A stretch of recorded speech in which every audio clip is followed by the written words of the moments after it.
There's a moment in Darcey and Georgi's relationship that I keep coming back to, and it's not the tears, it's not the ring shopping, and it's not any of the dramatic confessionals. It's a quieter moment, but the implications of it are actually pretty significant if you slow down and think about it.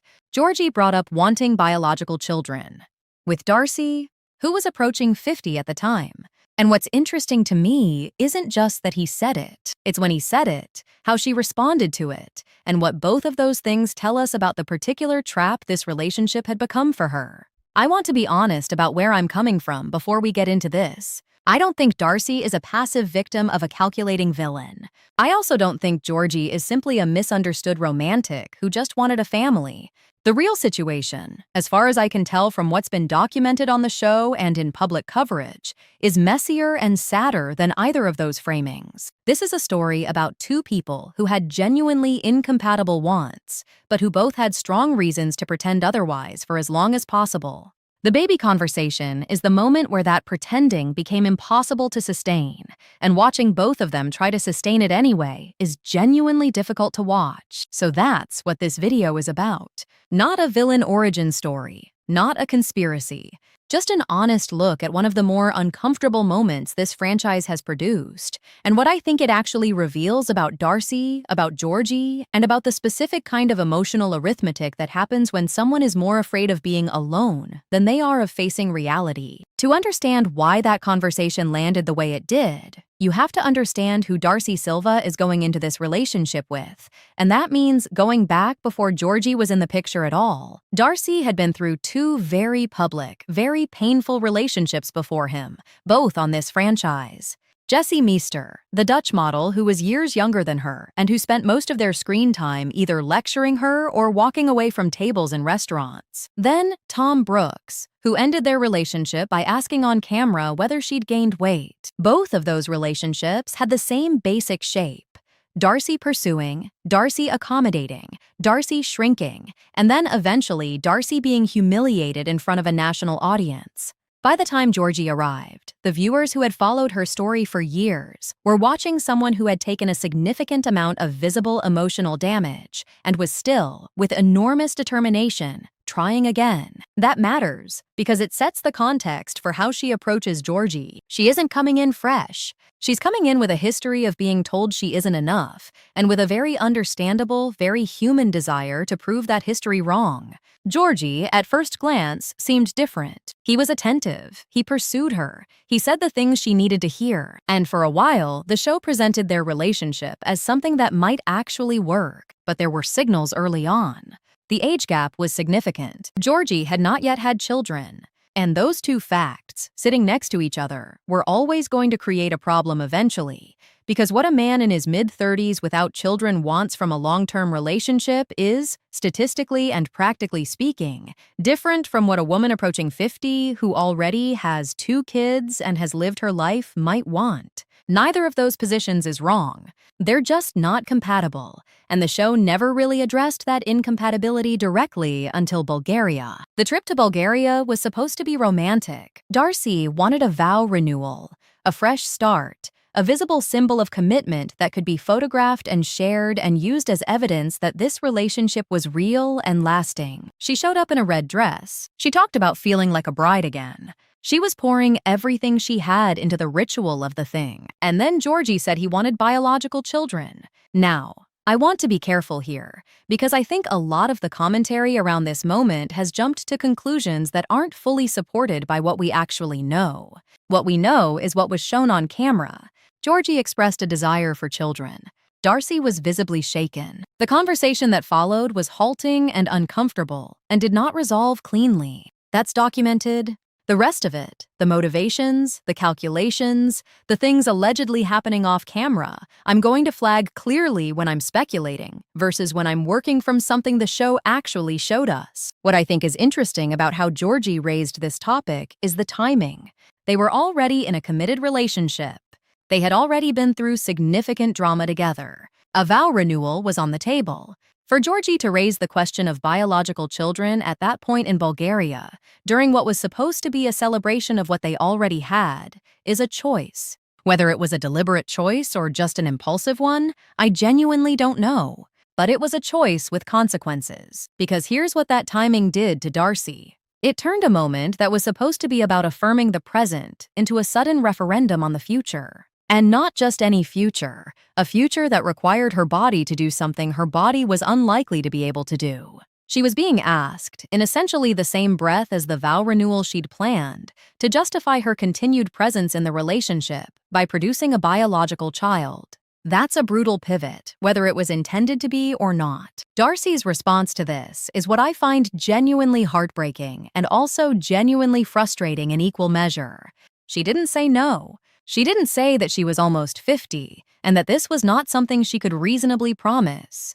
She said they would figure it out. She reached for the comfortable, vague future tense that lets everyone leave the room without a confrontation. And I get it. I understand the impulse completely, because saying no in that moment would have meant admitting that the relationship had a fundamental incompatibility that maybe couldn't be resolved. And she didn't want to do that. She'd put too much into it. But here's my read on what that response actually cost her. By not drawing a clear line in that moment, she opened the door to the idea that this was a negotiable item. That maybe, if she tried hard enough, researched hard enough, wanted it badly enough, she could find a way to give Georgi what he was asking for. And the tragedy is that wanting something hard enough has nothing to do with whether it's biologically possible. She was essentially writing a check with no money in the account, not out of dishonesty, but out of desperation, and anyone watching could see it. The red veil moment is worth spending some time on because I think it got a lot of oversimplified reactions. When Darcy talked about feeling pure, feeling like a new bride, there was a lot of mockery aimed at her online. And I'll be honest, I think that mockery was missing something. Yes, the symbolism was a little hard to parse, but what she was doing in that moment, what she was trying to do, was build a story about herself that gave her access to a future she was afraid was closing. The veil wasn't a delusion exactly. It was wishful narrative construction. The same thing humans do all the time when the alternative is sitting with something painful. What makes the baby conversation so revealing, beyond just the content of it, is what it tells us about the power dynamic in that relationship. Georgi raised a demand in a setting that Darcy had orchestrated.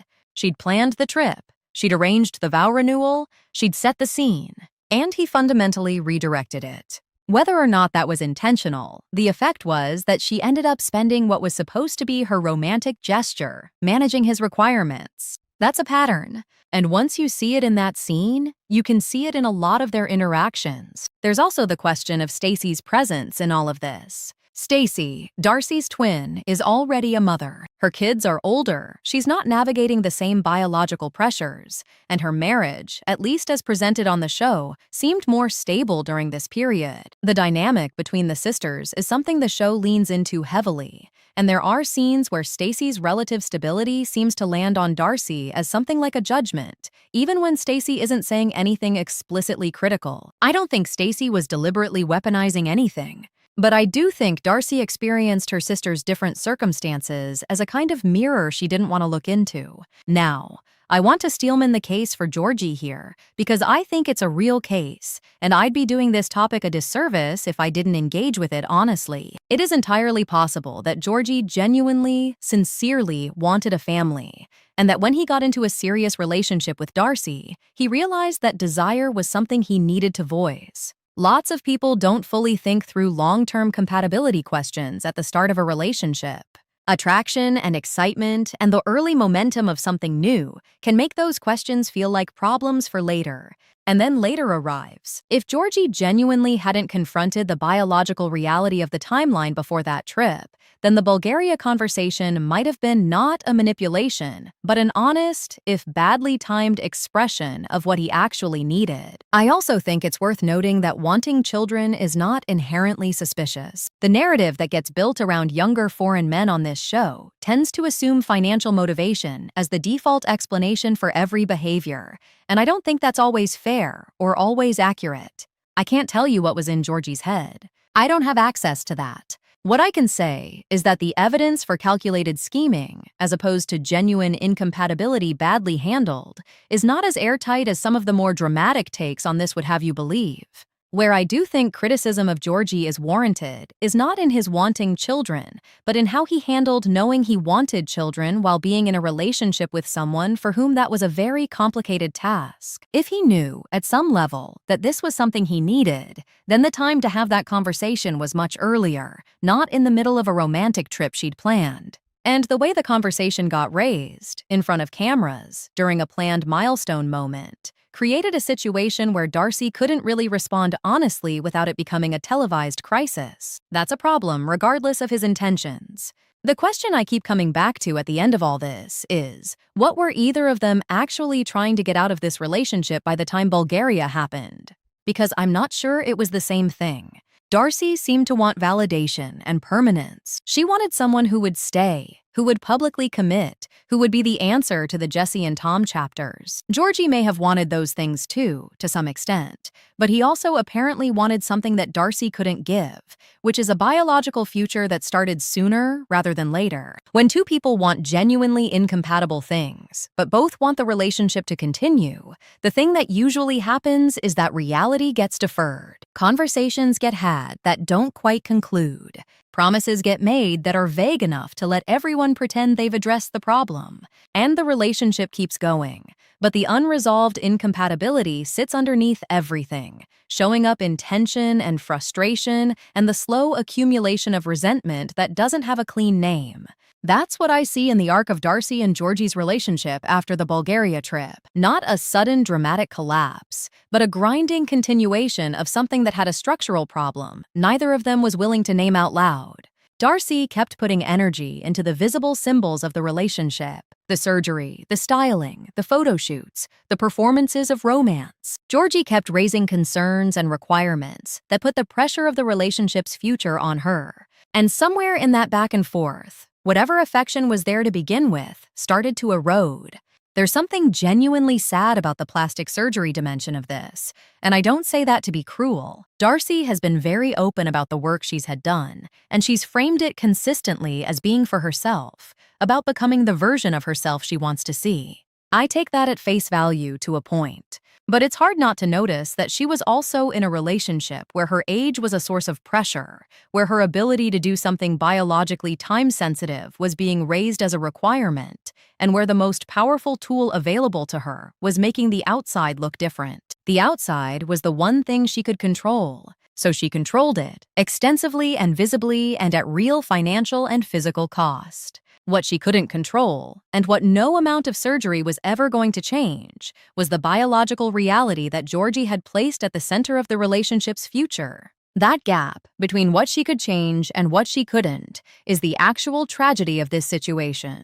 Not a villain, not a scheme, just a woman who had invested everything in a relationship that had a requirement she couldn't meet, using every tool available to her to try to bridge that gap anyway. Where does that leave us? I think Darcy and Georgi's relationship is one of the franchise's clearest examples of what happens when two people prioritize the continuation of a relationship over an honest conversation about whether it should continue.